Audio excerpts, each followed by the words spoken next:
era 1988. Eu tinha apenas 3 anos de idade quando cheguei ao Pontal do Paranapanema. Minha família veio de muito longe em busca de um sonho: sobreviver daquilo que mais amávamos, o cultivo dos frutos da terra. Ao chegarmos no Pontal, descobrimos algo maravilhoso. Descobrimos que aquele sonho não era só nosso, era de toda uma gente, de todo um povo. Descobrimos também que a luta pela terra e pela reforma agrária já acontecia no Oeste Paulista. Os grandes latifúndios, grilados e improdutivos, tomavam boa parte do território do Pontal. E nós, os trabalhadores, sonhávamos em produzir alimentos onde se estendiam os grandes pastos. Eu cresci entre as marchas, as ocupações, os acampamentos. Eu vi que aquele sonho coletivo estava se tornando real. As fazendas começaram a ser desapropriadas, os assentamentos começaram a se formar. Minha família e vários companheiros de luta conseguiram o tão sonhado lote e finalmente puderam plantar e criar animais, tirar o sustento da terra. As coisas, porém, começaram a mudar na virada do milênio. Os grandes fazendeiros não se conformavam com nossas vitórias. Fizeram um grande acordo com o capital agroindustrial a fim de minar nossa luta e tentar acabar com nosso sonho.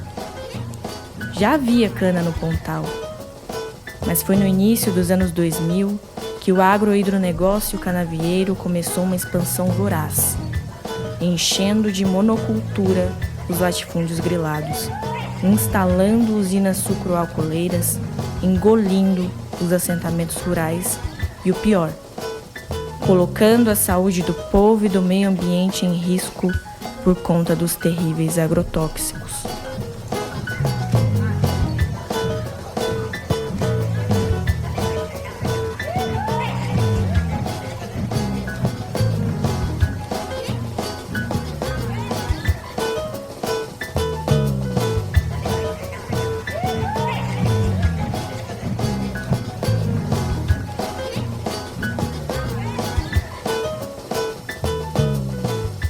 O que mais dói é perceber que aquele sonho que herdei de minha família um dia pareceu estar realizado.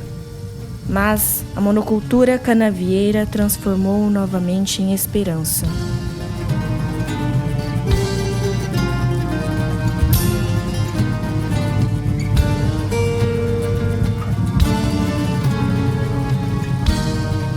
Esperança? Isso me faz refletir: como será que toda essa gente se encontra hoje?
Mais uma bela canção aqui na sua 105.9, Hércules Damasceno, Nuvens do Sapato, agora 11 horas e 50 minutos. Então, em 97, eu era acampada aqui na Santa Rita, e lá na fazenda, ali na Taquarussu, tinha um acampamento muito grande lá também. E os companheiros, eles plantaram milho ali na fazenda. E eles queriam colher. Só que o fazendeiro disse que não ia deixar eles entrar lá. Se entrasse, iam se arrepender. E aí, nós fomos convidados a ajudar eles. E a gente foi para lá. E lá teve várias apresentações na parte da manhã com as crianças. E a gente estava lá, era famílias todas. Eu tinha irmão, nós almoçamos lá. E quando a gente foi para a sede da fazenda, lá para a Fazenda São Domingos, que é na beirada da estrada. E aí as famílias todo mundo foi em procissão, todo mundo indo para lá.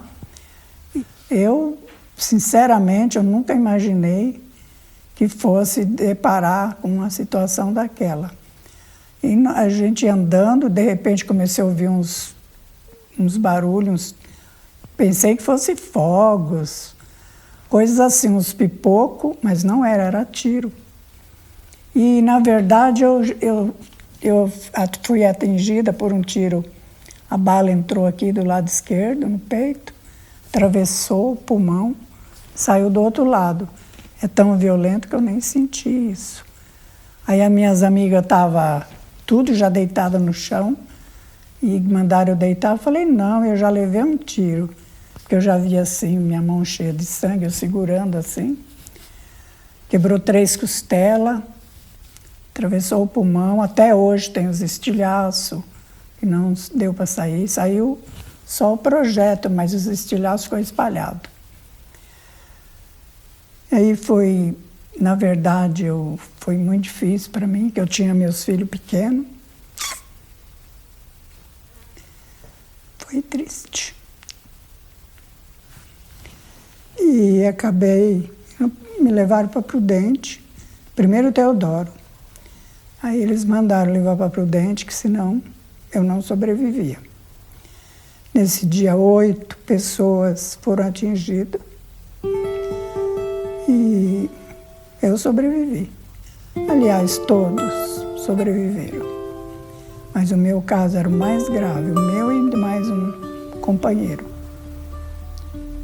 Estou aqui. Com dificuldade, não pude trabalhar mais.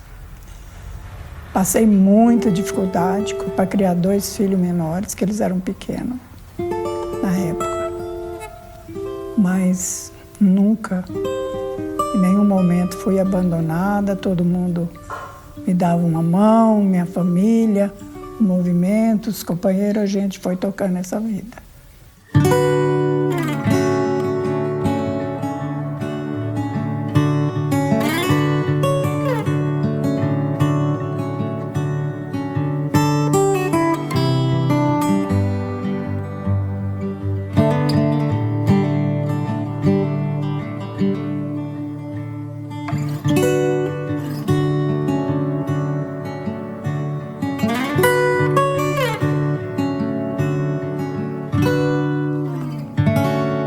A região do Pontal, ela foi constituída, né, até hoje, né, com 3 processos, né, assim, um processo de grilagem de terras, de violência e desmatamento. Então, esse foi a origem da formação territorial nessa região, né? Então, a gente teve até então as tribos indígenas que viviam aqui, e com o avanço do capital, elas foram eliminadas, né, exterminadas da região, né? Aqui a gente teve um processo clássico, né, que a gente poderia chamar um processo clássico de grilagem de terra, que é falsificar os títulos das propriedades, né? Então aqui a gente teve no século XIX, né, assim, uma ocupação que teve 3 grandes fazendas, né? E essas fazendas, os títulos dessas fazendas, elas foram falsificados a partir de uma assinatura de um frei, né? Então ela deu origem às grandes grilagens da região. A partir desse título, né, falso, né, houve uma replicação e uma venda desses títulos, né? E aí a origem dessas terras, que são terras públicas. Então o Estado tenta até hoje retomar essas terras, né? Assim, existem várias ações na justiça para retomar essa terra, que é uma terra do Estado, né? Então a origem de tudo aqui nessa região é uma questão da falsificação dos títulos das propriedades. A gente teve no processo histórico a luta dos movimentos sociais, né, para retomar essas terras, e foi aí que o Estado fez, na década de 90, né, vários assentamentos rurais a partir da luta pela terra. Então, descobriu-se que tinha terras devolutas aqui, né, assim, e aí, pela legislação paulista, né, assim, a gente tem essas três possibilidades: destinar para assentamento rural, regularizar quem já está na posse ou destinar para a área ambiental. Então, o Estado, na década de 90, optou para fazer os assentamentos rurais. Então, os fazendeiros, nessa articulação com as usinas, ou com o grande capital, né, ou com os usineiros, o que ele faz? Ele arrenda suas terras, né, assim, né, griladas, né, coloca a cana-de-açúcar e agora ele argumenta que as terras são produtivas, né, assim, por ter cana-de-açúcar. Mas a questão central não é essa na região do Pontal, porque a cana é produtiva, se a gente for olhar pela área. A questão do Pontal, a centralidade da questão do Pontal é a irregularidade da ocupação. E a terra, a gente achou que não era também terra tão boa para cana, né? E eles, para combater nós, fez o que fez no Pontal e está fazendo, que é o grande agrotóxico e cana e mais cana e mais cana.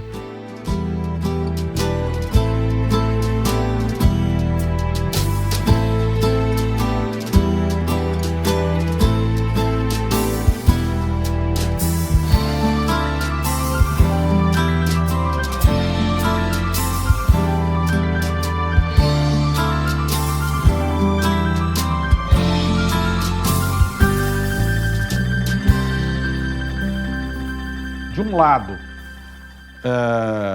vamos dizer assim, o setor latifundiário grileiro, não necessariamente todos são grileiros e nem todas as terras são griladas, mas do ponto de vista da aliança política, né, de um lado, o setor agrário latifundiário grileiro, né, vinculado fortemente às atividades da pecuária extensiva, né, e de outro lado, o setor capitalista agroindustrial. Então, essa aliança, né, entre esses dois setores da burguesia impõe a toda a região, a todos os trabalhadores, a toda a comunidade que vive aqui, aproximadamente 1 milhão de pessoas, um sistema de produção que não se limita a si, né? Então, os problemas da cana não se limitam ao território da cana, né? Então, os problemas da cana, eles ultrapassam cercas, ultrapassam os limites municipais, ultrapassa as propriedades desta ou daquela família. Então, nós temos um problema de muita abrangência, né? Então, nós dizemos, assim, inclusive, que nós não temos condições de fazer uma discussão aprofundada e séria, considerando somente os problemas que a cana causa aos trabalhadores e restringir esses problemas à atividade ocupacional, somente. Né? Nós temos que considerar os problemas ambientais ou pensar e abordar os problemas causados pela cana na dinâmica ambiental. E o agronegócio vem com dinheiro do BNDES, Banco do Brasil e todos os bancos, vem de carreta de dinheiro e todas suas coisas de estrutura de investir. Aí para combater os assentamentos e o movimento sem terra aqui na região. Aqui, exclusivo combater nós, que foi os anos 90, certo? Então nós teve os governos fez essa contra em cima de nós. E aqui na nossa região, quando perceberam que era possível conciliar o avanço da cana, a base de monocultivo. Por quê? Porque tinha terras, ainda que com fertilidade natural não comparável ao norte do estado, região de Ribeirão Preto, né? No entanto, extensões de terras planas, terras baratas, servidas de estradas, né, para que pudesse se montar toda a equação logística, e especialmente o seguinte, 2, 3 aquíferos à disposição, né? Então, esses são elementos que são invisíveis, mas que as nossas pesquisas têm possibilitado a gente colocar em relevo, né, visibilizar o elemento água como um elemento estratégico na composição política que garante, então, ao agro-hidro-negócio canavieiro condições de se estabelecer e de se multiplicar. Então, eles souberam fazer esse casamento. Eles souberam fazer isso. Nós temos que reconhecer que essa unidade terra-água, é evidente que necessita de tantas outras mediações, capital, investimento, políticas públicas, né? O Estado fazer como faz há 500 anos para esse setor de atividade, perdoar dívidas, né? Facilitar créditos, etc., etc., mas sem a terra e a água nada disso acontece, né? Então, eu tenho a impressão que o conceito de agronegócio ele não se circunscreve apenas e tão somente a algo que mostra ou se mostra enquanto terra e água, coisas materiais, né? Então, é essa materialidade e um complexo de relações invisibilizadas que garantem essa materialidade se perpetuar e se multiplicar. A partir dos anos 2000, a gente viu que esse latifúndio ele se torna um latifúndio, as terras são utilizadas por um agronegócio empresarial que tem um discurso muito mais, tentando ser muito mais atrativos, mas que as consequências foram, na verdade, ilusórias, né? Muito ilusórias. Nós tínhamos aqui na nossa região a ideia de que essa usina pudesse alavancar o desenvolvimento, mas a gente percebeu que a capacidade que ela tinha de instalar um projeto que realmente trouxesse benefícios à região não foi aquilo esperado, né? Por exemplo, quando a gente viu, por exemplo, o boom dos trabalhadores vindo de várias partes das regiões vizinhas trabalharem aqui em busca de trabalho na usina, eu lembro que nas escolas tinha um número muito grande de alunos, né? Um número de matrículas de alunos vindo de diversas partes, de diversas regiões. A pergunta era, seu pai trabalha no quê, né? Meu pai veio para trabalhar na usina, né? Os alunos descreviam a usina como um sonho da família. Só que, assim, a permanência desses alunos foi um ano e meio, né? Pela capacidade de ficar com o salário que eles recebiam, né? Com a renda do trabalhador contratado nesse novo formato da usina. Não era uma renda dos trabalhadores, que, por exemplo, que eram trabalhadores do escalão mais baixo, né? Não era uma renda que permitia ficar numa cidade como a nossa. E depois de muita luta, a gente conseguiu mudar um pouquinho da paisagem, né? Hoje nós temos em torno aí de 10% do território aqui do Pontal que é assentamento de reforma agrária. Então tem mais de 100 mil hectares de terra que é assentamento. Em torno aí de quase 7 mil famílias assentadas. Então mudemos um pouquinho a paisagem. Mas outra mudança que teve assim, radical foi essa mudança da pecuária extensiva para a cana-de-açúcar. Né, para cana-de-açúcar. Até 2007 aqui na região era muito simbólico a cana. Não chegava a 20% do território com cana. De 2007 para cá houve um avanço, assim, uma expansão dessa cana em volta dos assentamentos muito grande. Toda monocultura é prejudicial ao desenvolvimento de uma região. Mas a da cana, sem dúvida alguma, se agrava muito mais. Por quê? Porque junto com a cana vem principalmente os impactos, né, ambientais. E um deles, nós já estávamos aqui, veio a cana para cá. O que a cana traz? O veneno. Eu estou absolutamente convicto que a cana é uma cultura nefasta. Ela não pode conviver com as atividades que estão voltadas para a produção de alimentos e que respondem pela qualidade de vida, pela qualidade do ambiente, né? A cana não tem civilização, não é um sistema de produção civilizado para conviver com a sociedade. Então, tanto na hora de passar o veneno lá com o avião, nós não estamos mais conseguindo produzir, principalmente a banana, o maracujá, né? Que depende muito da abelha, né? Para polinizar. O milho, quando a gente tá bonecando, que o avião passa o veneno na cana, esse milho para de... as espigas ficam sem caroço, né? E assim, tudo que a gente planta, a maioria dos assentamentos está cercado em volta com cana. Com cana. Isso é muito prejudicial. E nós estamos denunciando, estamos fazendo audiências públicas, estamos solicitando aos prefeitos, às câmaras de vereadores, que façam alguma ação concreta. Eu não tenho dúvida que a Unesp de Prudente está dando uma grande contribuição através dos projetos de pesquisa para diagnosticar, né? Mas só diagnosticar não resolve, né? Então tem que diagnosticar e nós temos que buscar saídas coletivas para parar. Porque não tem como produzir comida saudável no meio do veneno. E aí a gente tem, nesse contexto mais agora recente, né, uma retomada de uma discussão dos movimentos sociais, basicamente, que é a chamada agroecologia, né, que é a gente trabalhar a questão da produção de alimentos sem o uso do agrotóxico. Né, assim. A agroecologia, ela tem uma discussão que pode ser acadêmica, uma discussão que pode ter um cunho através de movimento social, uma discussão filosófica, uma discussão de relação de mercado, depende da forma como você vai encarar a agroecologia. Né, assim. Mas ela é, em princípio, a negação daquele pacote de agroquímicos que se tem hoje. Então, ela é a negação disso. Né?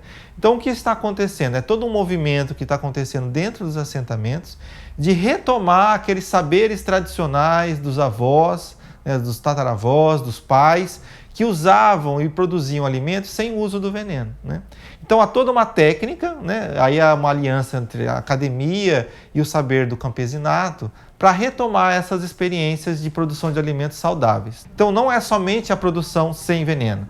A agroecologia é além disso, é uma relação diferente do sujeito com a natureza, né, assim, de como ele maneja aquele espaço, né, que vai se reproduzir para ele e para a família.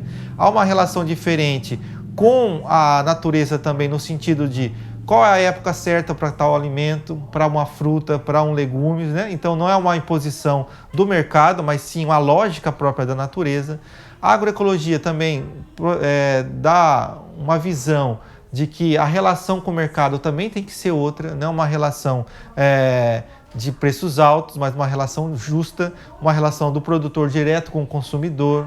Então a agroecologia é toda uma filosofia e uma visão de mundo totalmente diferente daquela centrada na produção capitalista. Olha, a agroecologia, sem dúvida alguma, é uma alternativa e uma forma real para combater a cana-de-açúcar e mostrar para a sociedade que é possível produzir alimento e produzir alimento diferenciado, produzir comida saudável, produzir a comida sadia, né? Sem veneno, sem adubo químico, né? E sem o veneno da usina. É possível, porque na atualidade não existem políticas públicas que possa oferecer essa questão da organização e da comercialização dessa produção. E um dos caminhos que o movimento MST busca é através das cooperativas e associações, né, organizar os assentados, para que a gente possa acessar as feiras livres.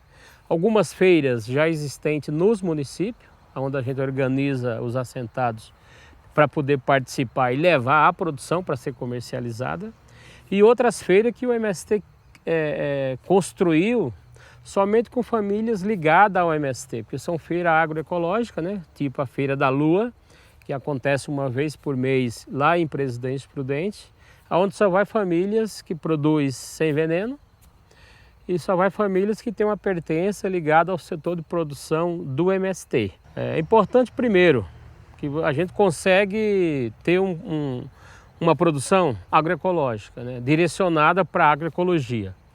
Porque só pode fazer parte do projeto da cesta e da feira quem tiver ligado dentro dessa discussão, do debate da agroecologia, para a gente produzir sem veneno.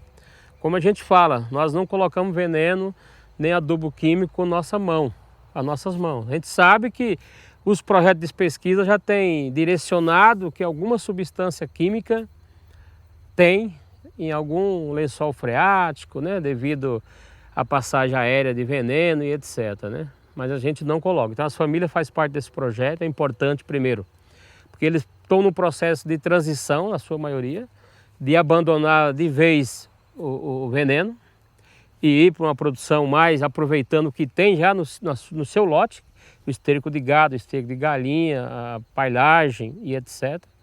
E outra coisa que é importante, porque eles não têm aonde comercializar. Então a renda, isso faz parte para a renda da família. Por exemplo, pega uma família, na associação é 18 famílias.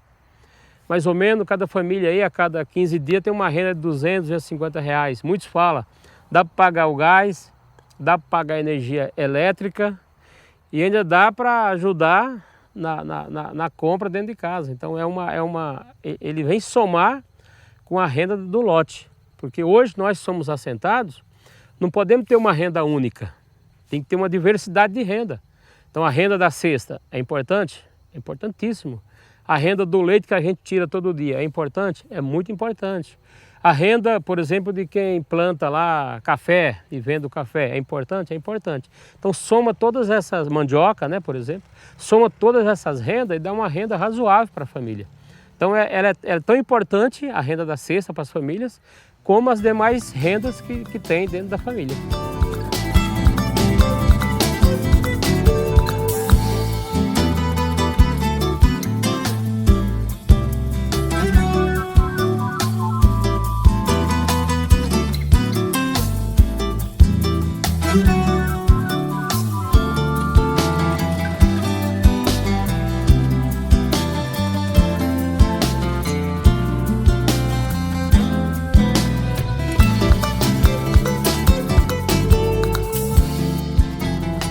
É que nós temos no mundo do trabalho um conjunto bastante diverso de situações que indicam, né, que os trabalhadores estão sendo vilipendiados, enganados, superexplorados e que cada vez mais os trabalhadores trabalham mais e ganham menos.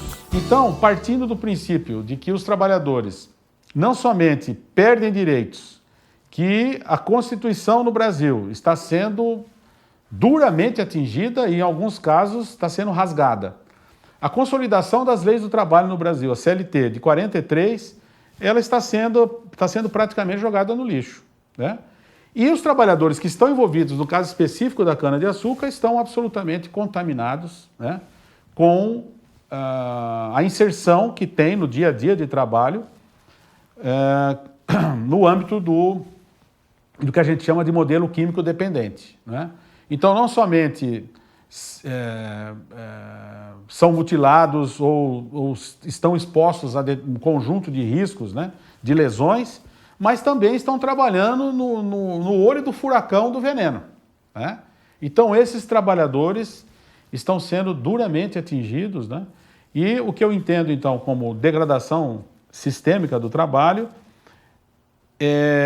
vamos dizer assim, são as articulações de todas essas expressões, sejam elas gerenciais, sejam elas técnicas, sejam elas de controle propriamente, sejam elas contratuais, ou então que sejam resolvidas, né, no âmbito, como aquilo que preferem, né, os empresários e o Estado no Brasil, que preferem retirar direitos dos códigos de leis para fazer e oferecer aos trabalhadores a alternativa da negociação, né?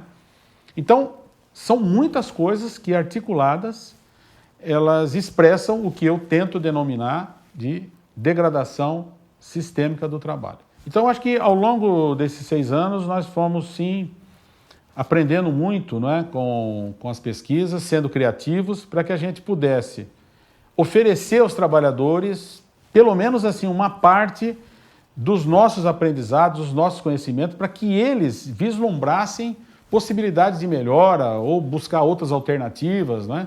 Ou inclusive estabelecer trocas, relações de trocas. E isso foi possível. Os incentivos, né, que tem se trabalhado aqui na região do Pontal do Paranapanema são através de instituições, né, que estão trabalhando a questão agroecológica também, que a gente está ajudando a orientar, e alguns editais de governo, né, tanto a nível estadual como federal, que vem promovendo, né, um fomento e uma discussão sobre esses sistemas diferenciados. Acho que isso é muito importante e é muito válido, né? Porque isso vai criar unidades de referência para que os agricultores, eles, né, os assentados, principalmente os pequenos agricultores, vejam como é possível ter esse trabalho e ter esse conhecimento da agroecologia. O que é isso, né? O que isso significa e o que isso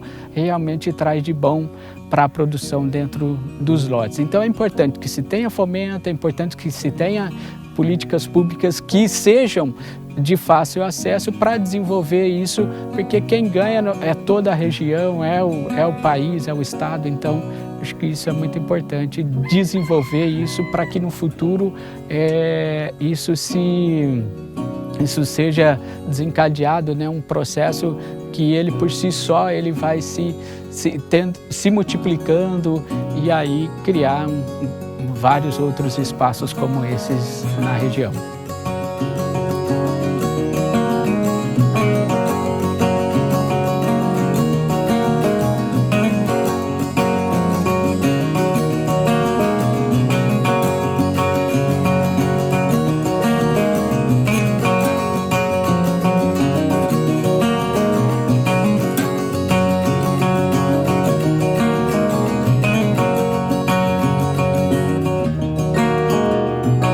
A esperança, ela é algo que nós, como pequeno proprietário, como assentados, a gente nunca perde. Mas só que isso depende de vários fatores, né? Então a gestão pública municipal, a gente depende de políticas públicas que realmente estabeleçam um ambiente que seja mais sustentável e equilibrado para a sociedade como um todo, porque a gente não pode só estar pensando no campo, né? Então a gente tem a cidade, que quem sofre, se o campo sofre, a cidade vai sofrer muito mais, porque a poluição, a cidade normalmente a poluição é maior, isso, aquilo. Nós estamos vivendo um período de intensa utilização, né, e exploração, né, dos sistemas ambientais que levam a essa degradação sistêmica, né?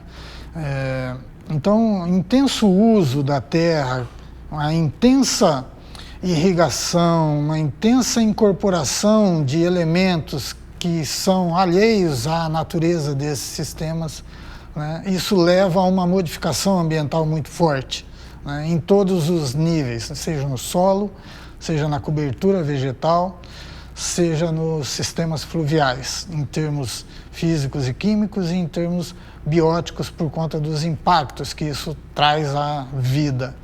A vida terrestre, né, a vegetação nativa que ainda está nesse sistema, que sofre com a inserção, né, de pulverização, por exemplo, de elementos que estão contidos na pulverização aérea e na pulverização em máquinas também, e também aqueles elementos que são carreados através do solo para a água subterrânea e para os sistemas superficiais, os córregos, canais, os rios, né, e lagoas, porventura possam existir. E se acumulando nesse ambiente em algumas vezes, e então alterando muito os sistemas naturais, né? Então há uma degradação muito intensa nesse momento aqui, né? Que não é exatamente e só particular do momento, mas é acumulativa, né? Desde o início do processo apropriativo se iniciou essa degradação e ela se intensificou, né, em função da monocultura e das exigências que a monocultura traz consigo, né, em termos de quimificação. que tem um custo elevadíssimo para você despoluir depois uma água, para você despoluir o solo, despoluir o aquífero. Esse custo vai ser muito elevado, né? E com certeza não vai ser as empresas que vão pagar por esse prejuízo, vai ser a sociedade, vão ser os órgãos governamentais que vão ter que trabalhar para isso, e isso vai impactar no bolso da sociedade. Na agricultura, a gente começamos com leite. Era leite e roça mesmo, roça de milho, feijão. O bichinho da seda chegou bem depois. Uma cultura que a gente teve desde o início, até mesmo antes de vir para cá, que a gente criava dentro da cidade, era as abelhas, que foi totalmente exterminada. Chegamos a produzir até 1.600 kg de mel anual aqui, e não havia o canavial. Aí no meados de 2007, 2006, o canavial foi se aproximando, foi entrando na pulverização aérea, e a pulverização aérea exterminou totalmente a criação de abelha. No caso, o bicho da seda foi aproximadamente em 2007 que a gente teve contato com a empresa, que a empresa se aproximou da gente, fez as propostas dela de parceria. Nós somos um produtor parceiro e começamos a produzir. Eu trabalhei aproximadamente 6 anos com o bichinho, até que o canavial chegou no limite das divisas nossas. Até então a gente conseguia ter uma produção boa. Após isso aí, eu tive várias percas total. Esse barracão que hoje só tem uma parte dele com bichinho, ele era todo de bichinho. Eu chegava a tirar 8 caixas de bichinho aqui. E já cheguei a ter perca das 8 caixas de bichinho.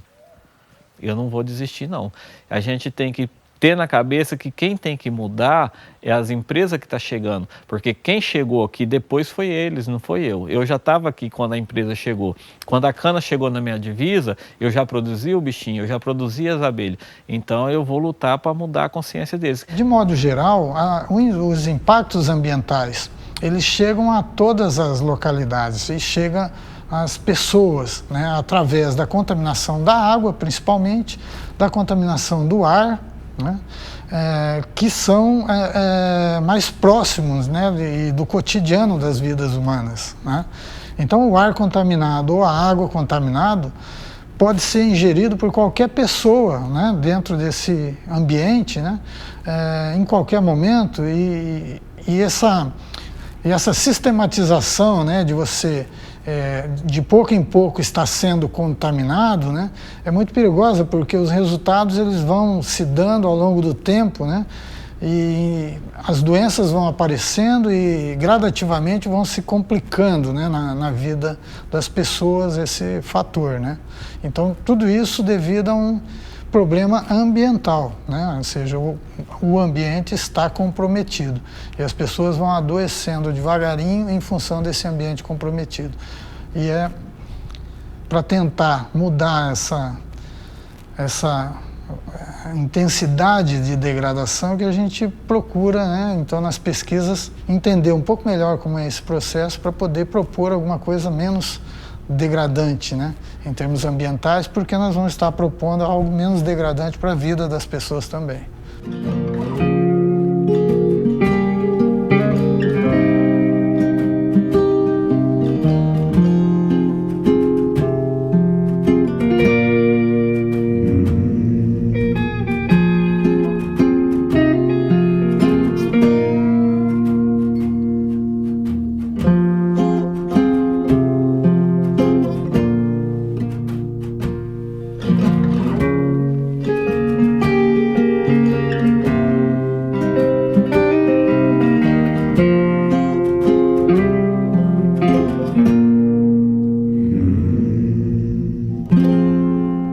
Zoneamento agroambiental, ele foi proposto em 2008 pela Secretaria Estadual de Meio Ambiente, pela Secretaria de Agricultura e Abastecimento. Agora, um dos critérios que eu acho que eles não consideraram nesse zoneamento, que para nós é o mais importante, é a presença de pessoas na área.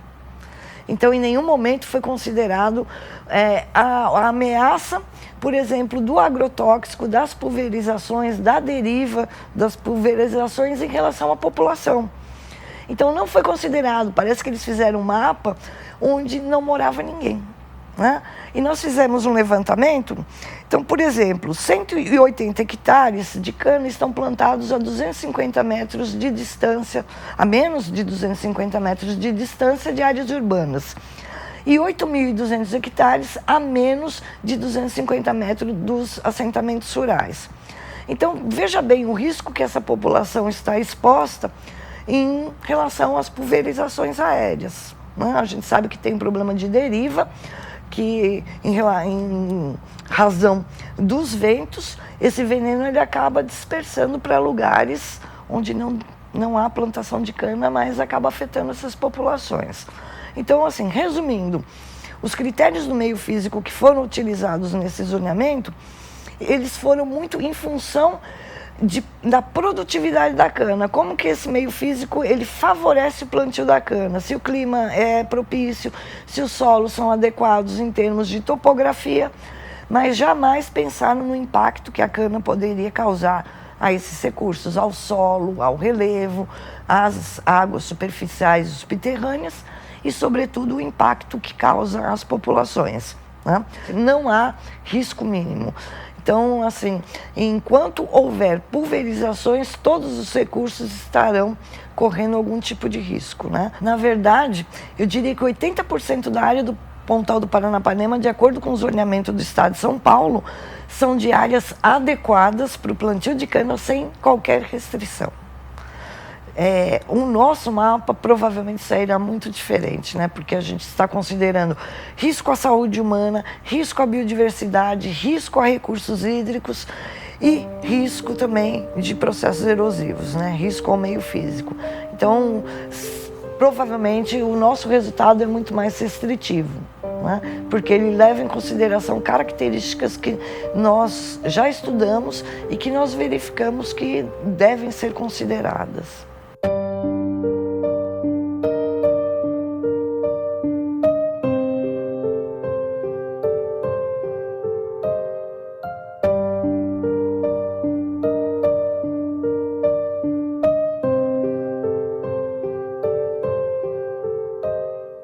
Por exemplo, a gente tem alguns dados aqui que mostram, por exemplo, né, que no caso dos aquíferos, né, das áreas de alta vulnerabilidade, nós temos 79 mil hectares de cana plantado atualmente nessas áreas. Em relação aos rios, numa distância menor de 250 metros, nós temos 54 mil hectares de cana, muito próximos aos cursos da água, e 9.300 hectares de cana próxima às nascentes, a menos de 250 metros das nascentes, né? Então, o risco de contaminação, sobretudo por agrotóxico, é grande e o risco de assoreamento também, por conta dos processos erosivos, também é muito grande, né? Temos 1.360 hectares de cana plantada a menos de 250 metros das unidades de conservação, por exemplo, do Morro do Diabo, e 93 mil hectares de cana plantado naquilo que a gente chama de zona de amortecimento dos parques, que é uma zona de proteção ao redor dos parques para evitar qualquer tipo de ameaça àqueles fragmentos de vegetação que estão sendo conservados, né?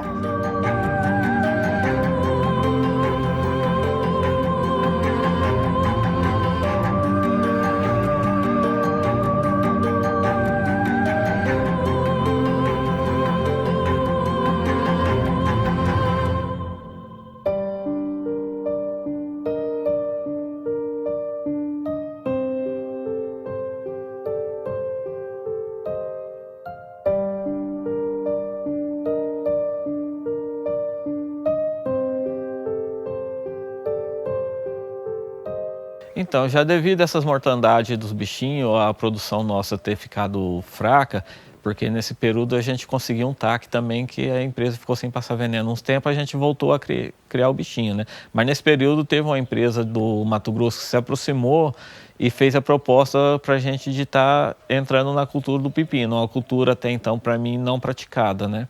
Aí a gente se adequou a ela e trabalhamos uns meses, mas não foi uma cultura viável. Ela não foi viável devido à parceria que a empresa teve com a gente. Eles não cumpriu o combinado com a gente. Então a gente fazia, o técnico deles passava aqui, fazia as medidas do coquetel e a gente aplicava.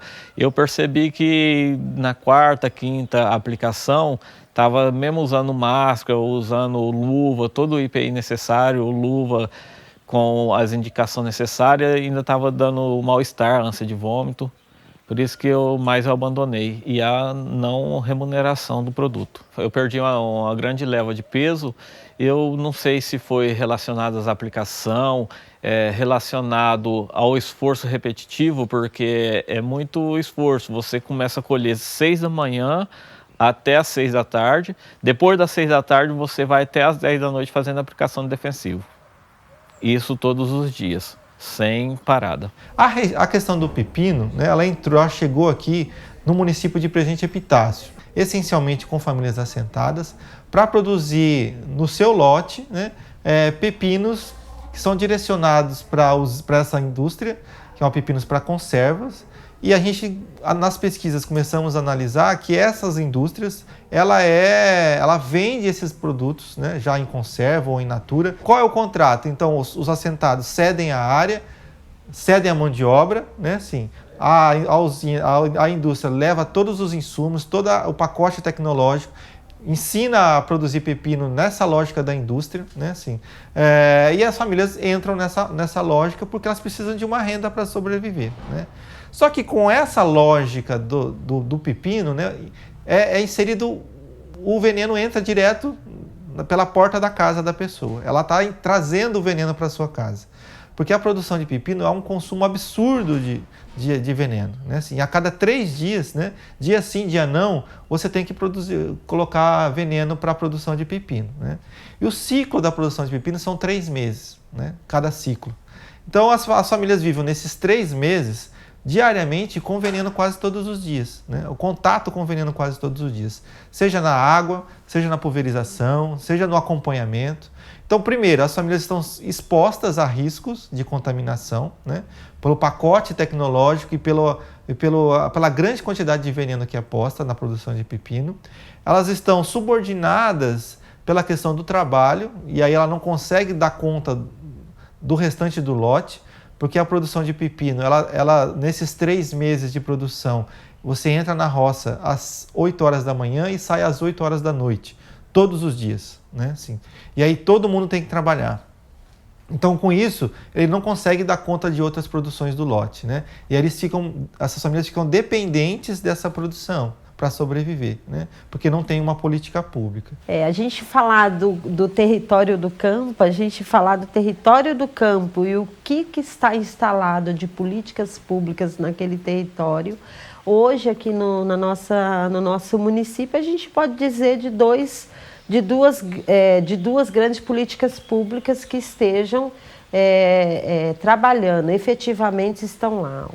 As estratégias de saúde da família, né? Os ESFs, todos os assentamentos possuem esse atendimento, e as escolas. Então a gente pensa nesse sentido, que a política pública ela tem que ser extensiva, ela tem que estar no campo também, para que nós não façamos com que esse movimento migratório, eu vou sair de lá porque lá eu não tenho acesso a tudo que eu necessito, venha trazer essa migração para a cidade novamente, revivendo histórias de exclusão e histórias de vulnerabilidades ou histórias de fracassos, né? Então a gente tem muito que caminhar ainda no sentido de formar uma classe médica, né, de fato preocupada com problemas da maior gravidade que tem na saúde da população brasileira.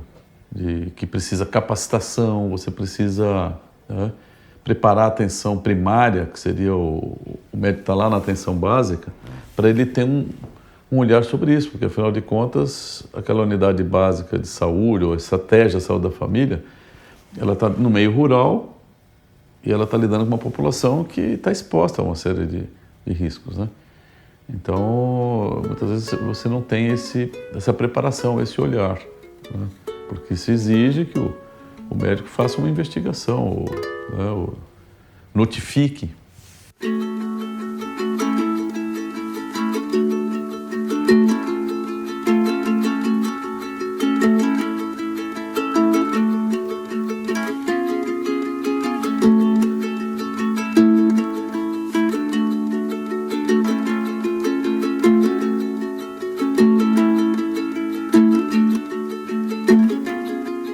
Na época não tinha nem essa usina, não tinha nada disso.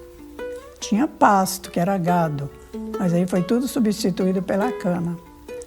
E junto com essa cana veio os agrotóxicos, os venenos.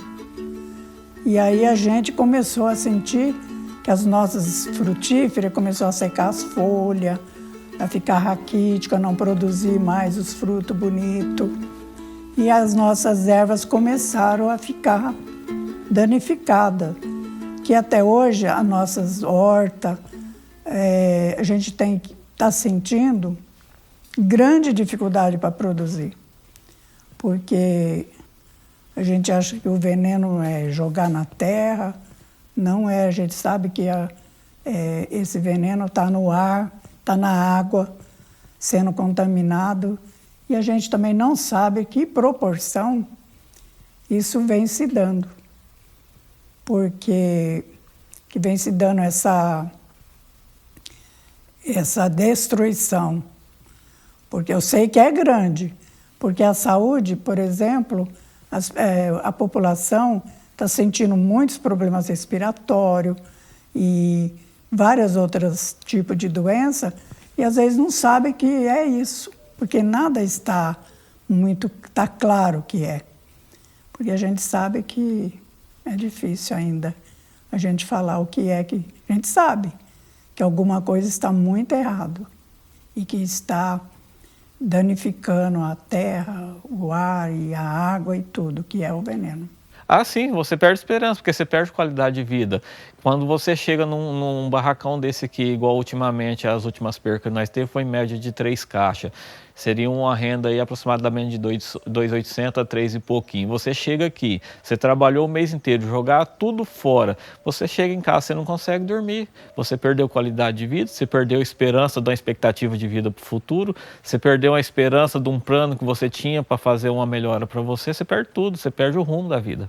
Eu não só cheguei a comentar com a minha esposa que o ideal seria a gente desfazer disso aqui e ir embora trabalhar numa empresa de empregado, como eu fui orientado pelo médico também. Falou, você quer ter uma qualidade de vida melhor? Sai de lá. Se você não conseguir ter um controle, um respaldo da sociedade sobre as pulverizações, é melhor você sair de lá. E principalmente nós estamos falando de sujeitos que foram invisibilizados, né, até pela ciência. Então, você tem subnotificação. Nós estamos falando de uma história que é mal contada, né? Ou muitas vezes negada. Às vezes filhos de assentados, né? Os mais jovens, acabam indo trabalhar, né, dentro das plantas canavieiras, né? Seja dirigindo algum trator, aplicando um veneno ou na colheita, né? Então, você tem a presença dessa cadeia produtiva nessa região, né, do estado que tem a maior concentração de assentamentos rurais, né, que é o caso do Pontal do Paranapanema, são 114 assentamentos, né, você tem lá 30 mil pessoas morando no campo, fruto da reforma agrária, do assentamento, né, na terra. Acaba virando uma oportunidade de gerar alguma renda. Então, o pessoal vai trabalhar nesses locais, né? Bom, e ao irem trabalhar nesses locais, eles estão expostos, né, ao risco. Eu falei do acidente de trabalho, então, você tem com os maquinários, né, máquinas pesadas, tratores, né, colheitadeiras, que expõem o trabalhador a risco de acidentes, né? E a questão da exposição aos venenos, né? Então, o que a gente sabe, a gente tem uma lista dos venenos utilizados e a gente sabe o risco que eles podem oferecer para a saúde do trabalhador. Agora, imagina tudo isso misturado numa calda, que você dilui em 1.000 litros. E você tem trabalhadores montando essa calda, né? E de onde vêm esses trabalhadores? Muitos vêm do próprio assentamento. Então, sobre os efeitos dos agrotóxicos na saúde humana, a gente pode compreendê-los divididos em 2 grandes grupos. Uns primeiros que a gente chama os efeitos agudos, que são aqueles que vão acontecer até 72 horas após a exposição aos agrotóxicos e vão estar relacionados a uma absorção de uma dose maior de um ou mais ingredientes ativos, né? Esses efeitos agudos, eles vão variar na sua expressão clínica de acordo com o ingrediente ativo específico que está causando. Então, alguns deles são altamente irritantes da pele, podendo causar eritema, né, que é a vermelhidão da pele, prurido, a coceira, né? Também nas vias aéreas superiores, na conjuntiva ocular, no nariz, na garganta, um quadro irritativo, né? Podemos ter crises de asma, podemos ter sintomas digestivos como a náusea e o vômito, né, a diarreia, podemos ter sintomas neurológicos como a cefaleia, os tremores, a confusão mental e até mesmo o coma. Então, dependendo do ingrediente ativo ou dos ingredientes ativos aos quais as pessoas foram expostas, você pode ter alguns quadros clínicos distintos de intoxicação aguda, né? Nesses casos, o nexo entre o quadro clínico e a exposição aos venenos, ele é mais fácil de ser estabelecido porque o contato, a exposição está ali recente, né? Então, é possível que o paciente relate, às vezes os pacientes chegam no serviço de saúde com a roupa, com o cheiro ainda do veneno, né? Então, isso é possível identificar. Entre 2007 e 2014, nós tivemos 25 mil casos de intoxicações agudas registrados oficialmente, o que possivelmente é 50 vezes maior, de acordo com a estimativa da OMS, para cada caso diagnosticado e registrado, nós temos 50 que não foram percebidos pelo sistema, né? E esse número de intoxicações vem crescendo anualmente, à medida em que também se amplia o uso de venenos no nosso país, né? E atingindo grupos, por exemplo, de mulheres, cada vez mais mulheres têm aparecido nas intoxicações, inclusive de natureza ocupacional, em acidentes de trabalho, né? Exatamente por causa da incorporação do trabalho das mulheres no modelo produtivo do agronegócio, né? Então, se eu tenho um registro de um óbito de câncer, né? E eu distribuo espacialmente esse registro, né? Eu, como geógrafo, eu vou buscar explicar algum padrão espacial de distribuição desse fenômeno, né? E é daí, dessa análise, que nos levou a Mirante do Paranapanema. Então, o que a gente encontrou na pesquisa, né, alguns indícios, algumas pistas que precisam ser melhor investigadas, né, de o crescimento de óbito de câncer, né, com o crescimento de áreas plantadas de canaviais em Mirante do Paranapanema. O município de Sandovalina, ele tem uma área muito maior de canaviais do que Mirante do Paranapanema. Só que pela direção dos ventos, essa é uma análise que nós estamos fazendo, a direção dos ventos predominantemente são de leste para oeste, naquela região, a gente acredita que todo esse veneno está caindo em cima de Mirante do Paranapanema.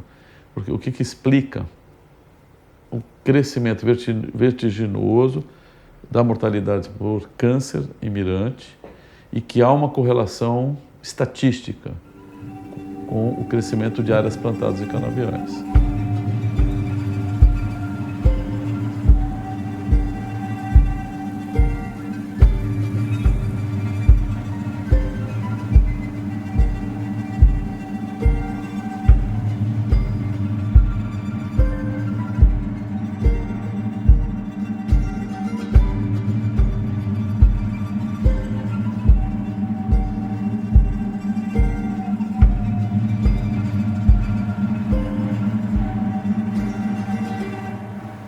O outro grande grupo de efeitos dos agrotóxicos são os chamados efeitos crônicos, que vão aparecer tempos depois, meses, anos, né, às vezes décadas após a exposição.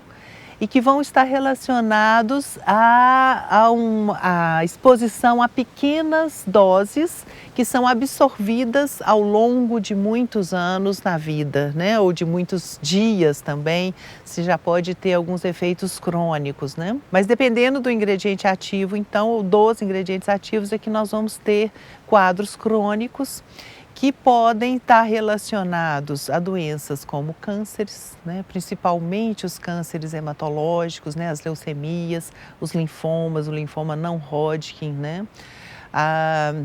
Mas também outros tipos de câncer, como de próstata, de pulmão, renal, o sarcoma, né? Cânceres de mama que também podem ter relação, né?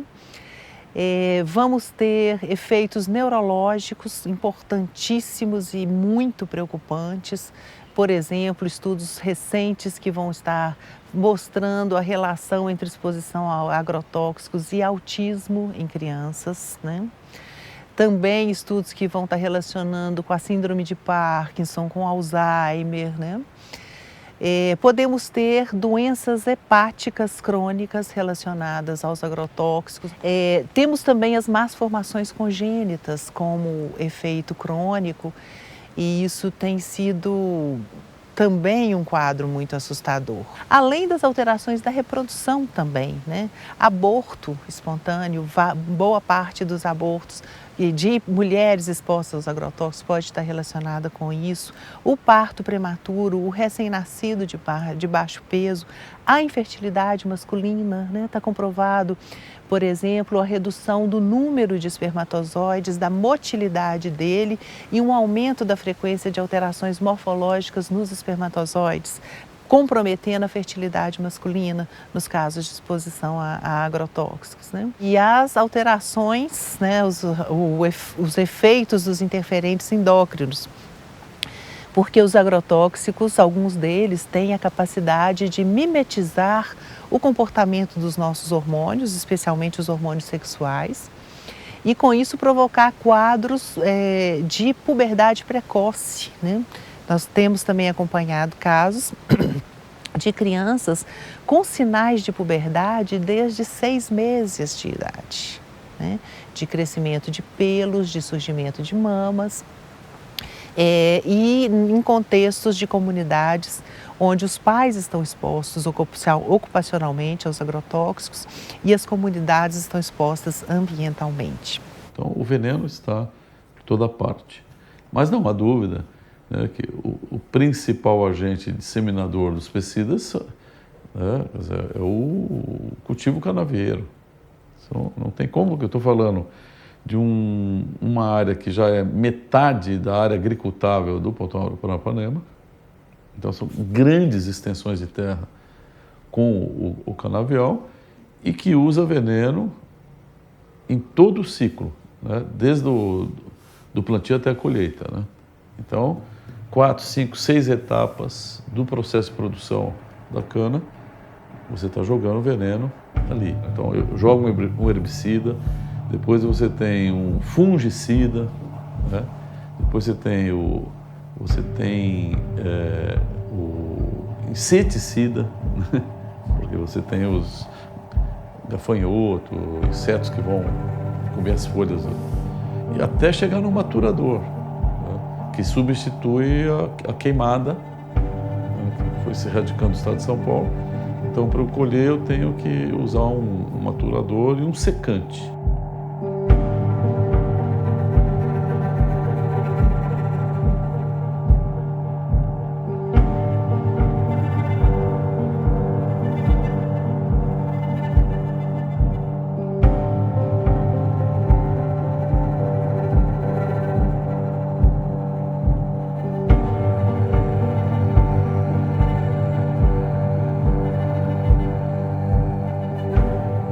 E uma das experiências que eu pude viver dessa injustiça cognitiva em relação à informação sobre os agrotóxicos foi exatamente no Pontal do Paranapanema, numa visita a um assentamento de reforma agrária, acompanhada com muita alegria pela equipe do professor Tomás, da Unesp, de Presidente Prudente.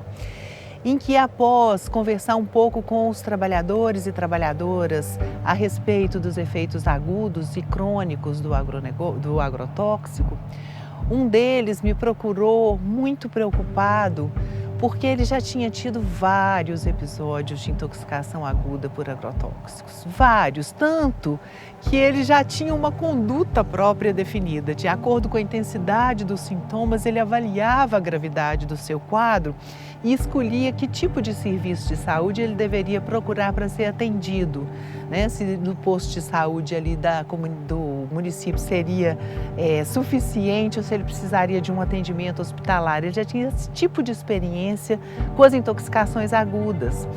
Mas ele considerava que, se ele não morreu daquela intoxicação aguda, se ele conseguiu superar aquele quadro, que ele estava bem e que ele podia então continuar trabalhando e que estava salvo dessa vez. Escapou dessa, ele disse para mim, né?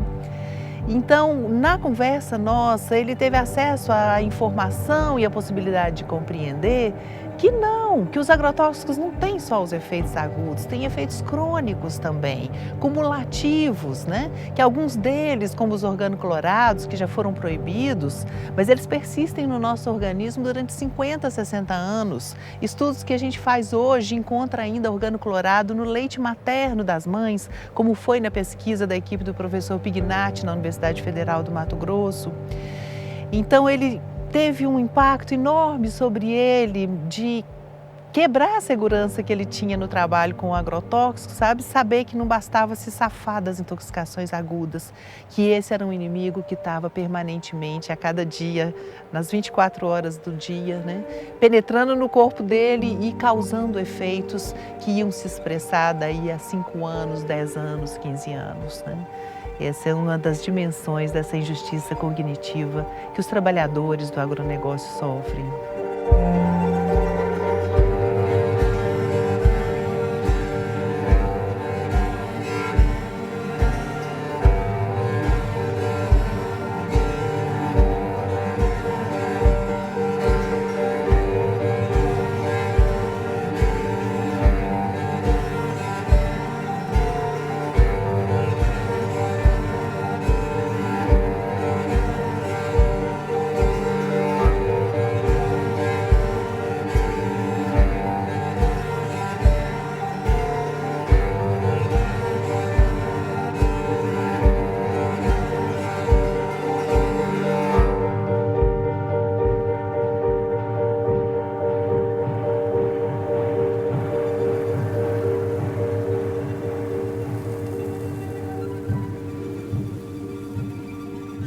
Solução? Nossa, essa é uma pergunta difícil. A solução para tudo isso? Quem sou eu para falar isso? Cara, não me pergunte isso. É muito duro.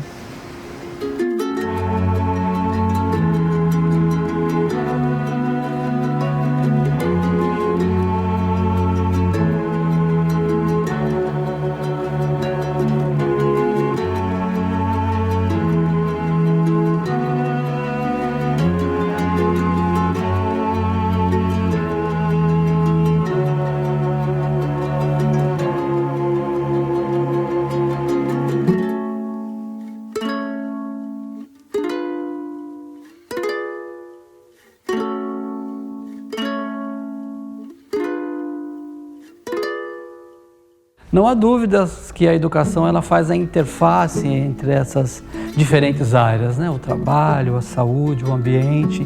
E a educação, digamos assim, permeia as discussões em todas essas áreas, né? E, sobretudo, a educação ela incide no processo de construção da consciência das pessoas, né? Dos estudantes nas escolas e etc. E à medida que nós estabelecemos essa interface com as pesquisas acerca do trabalho, acerca do meio ambiente, acerca da saúde, poderemos, através do nosso trabalho educativo, levar esses conhecimentos para as crianças e jovens das escolas de assentamentos, justamente com a finalidade de possibilitar, via educação, processos de construção de consciência, processos de construção de consciência da sua própria realidade, né? Os professores das escolas precisam compreender a realidade dos assentamentos, os estudantes que moram na região, os seus pais, etc. E à medida que eles têm contato com as pesquisas científicas produzidas pelos CETAS, essas pesquisas, digamos assim, que traduzem a realidade, né, a vida, as condições objetivas de vida, né, daquelas pessoas que moram no Pontal, à medida que essas pesquisas traduzem essa realidade de forma fidedigna, os sujeitos, né, assentados, os estudantes, os professores poderão compreender essa realidade de uma maneira muito mais clara. E aí, havendo necessidade, havendo interesse, vontade, poderem transformar essa realidade na medida das suas necessidades. Isso significa a gente buscar mais pesquisadores e significa a gente ampliar a nossa interlocução com a comunidade, já que esse era um dos objetivos. Não era só fazer a pesquisa, era fazer um movimento de trocas de conhecimentos com a comunidade, com os trabalhadores, com os assentados, né? E as escolas entram aí.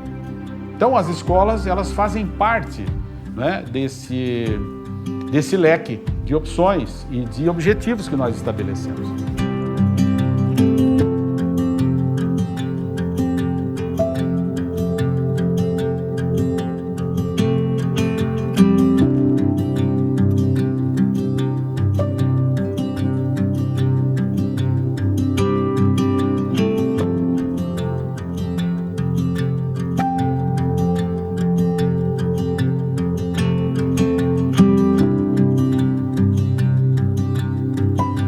Eu tenho ciência disso na prática, né? Porque onde eu moro faz divisa com a fazenda praticamente. Tem um rio, a ponte, e aí passou já é uma fazenda e lá faz o uso da cana. E nessa cana eles usam muito agrotóxico. Isso afeta a produção, principalmente. Bastante plantações de frutas foram prejudicadas, bastante plantações assim de milho, bastante plantações, cultivo de bicho da seda foi prejudicado. Então assim foi bastante interessante para a construção de meu conhecimento sobre a minha região aqui. O nariz fica meio formigando também, dá muita dor de cabeça assim. E para evitar um pouco, eles não ficam muito lá fora também, por causa senão onde o avião passa pode trazer. Ou também eles podem ficar contra o vento, porque se ficar a favor do vento, o vento traz, aí nós inala, aí é muito perigoso.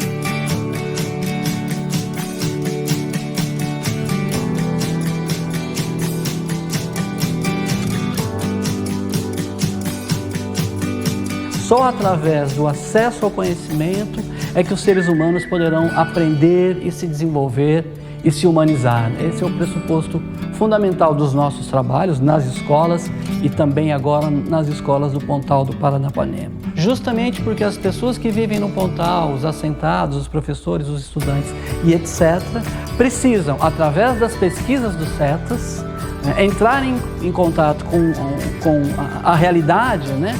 E com as implicações, né, da implantação do agrohidronegócio canavieiro, a monocultura da cana na região, para que possam compreender a sua realidade de forma concreta, né, da maneira mais fidedigna possível e se organizarem para se manifestar, para agir em prol das transformações que forem necessárias, porque disso tudo depende a vida daquelas pessoas, né? Os alunos começaram a trazer algumas evidências para a escola, né? Coisas do cotidiano, mas nós percebemos que ainda não há uma consciência crítica sobre, né, as consequências de determinada ação na sua vida. Então é justamente isso que nós vamos começar a trabalhar, trazer a realidade dos alunos e mostrar para ele, formá-lo no sentido dele perceber quais as consequências e como nós poderíamos agir. Né, que ações a gente poderia desenvolver de conscientização da própria comunidade em relação aos fatos.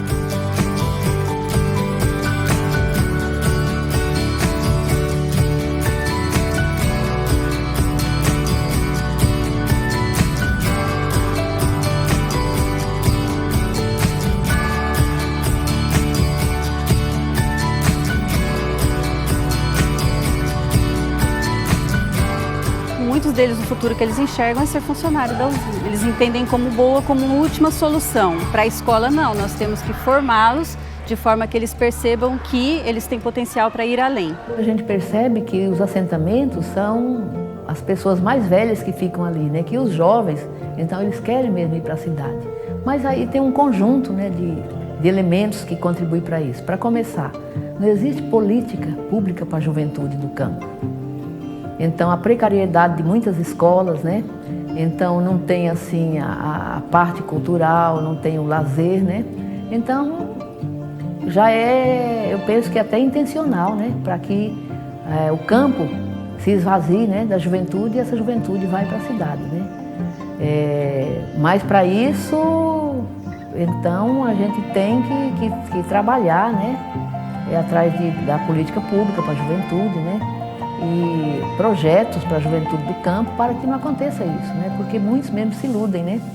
Mas se bem também que tem muitos jovens fazendo universidade, né? Pública, né? Filhos de assentado, muitas pessoas formadas já, né? Vai ficar melhor com esse pessoal. Já imaginou uma diretora, filha de assentado? Um professor assentado? Uma merendeira? Um dentista? Um médico? Então, eu vejo por esse lado, né? Que acho que a gente vai alcançar esse objetivo, né? A educação, ela é o caminho essencial para desenvolver nesses alunos essa consciência crítica. Ela somente vai acontecer quando o aluno participar de ações, né? Nós já temos confirmado isso por estudo. O aluno ele só se torna um cidadão crítico quando ele participa das ações, das tomadas de decisão, e isso tem sido enfatizado na nossa escola nos projetos que têm sido desenvolvidos, tá? Porque é só dessa forma que ele vai conseguir enxergar adiante. Caso contrário, se a gente trabalhar simplesmente breves teorias, eles vão permanecer no mesmo estágio que eles se encontram.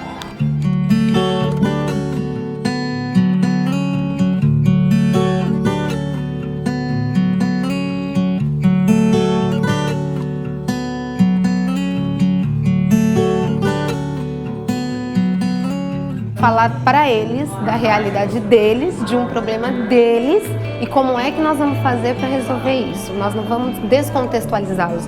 Nós não trouxemos para discutir coisas que não fazem parte do contexto dele. E cada vez que ele se enxerga nesse meio, ele se torna mais pertencente dessa luta. Essa questão do protagonismo juvenil, do aluno se colocar frente àquilo que está posto para ele de forma a resolver, a se posicionar, é um dos grandes sonhos da escola pública dos últimos anos. Embora seja um trabalho de formiguinha e um trabalho árduo, toda tentativa ela é de muita valia, principalmente para nós que estamos engajados nesse contexto.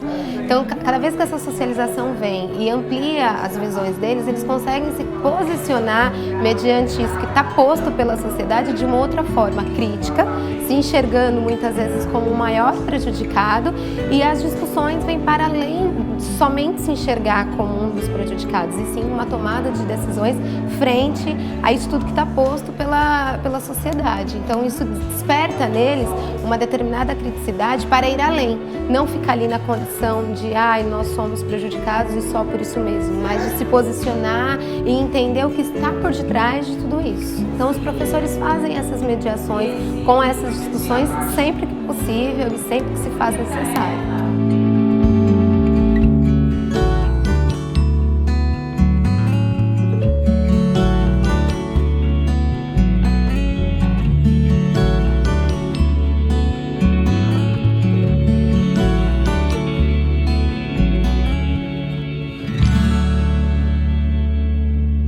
Nós temos uma paixão enorme pela terra. Eu nasci em sítio, meus pais moram em sítio até hoje. Eu tendo vivido todo esse processo, estando hoje na função em que eu me encontro dentro da Escola Líria como coordenadora, é uma oportunidade única poder orientar, né, respaldar, propiciar aos professores e alunos da nossa escola que eles possam desenvolver uma consciência crítica ativa a partir de agora.